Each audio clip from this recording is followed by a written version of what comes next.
पाकिस्तान तहरीक इंसाफ मुज़ाकरात सबोताज करने का मलबा मुझ पर डाल रही, मैं मस्जिद में कसम देने को तैयार हूँ। ख्वाजा आसिफ।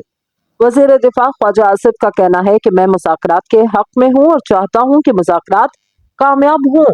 पीटीआई मुज़ाकरात को सबोताज कर रही, मलबा मुझ पर डाल रही, मैं मस्जिद में कसम तक देने को तैयार हूँ।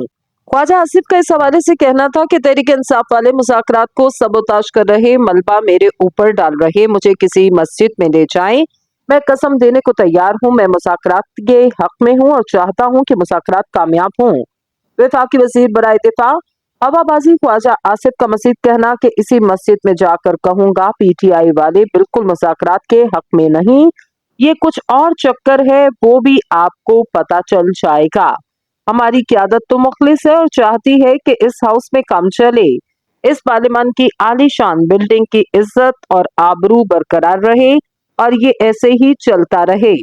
वज़ीर दिफा ख्वाजा आसिफ का मज़ीद कहना था, मुज़ाकरात की कामयाबी से मुंसलिक हैं, हम क्यों चाहेंगे कि मुज़ाकरात नाकाम हों। पाकिस्तान तहरीक इंसाफ कतई तौर पर मुखलिस नहीं, मेरा पीटीआई को वाज़ेह पैगाम, पहले अपना घर दुरुस्त करें फिर मेरे गले पड़ें।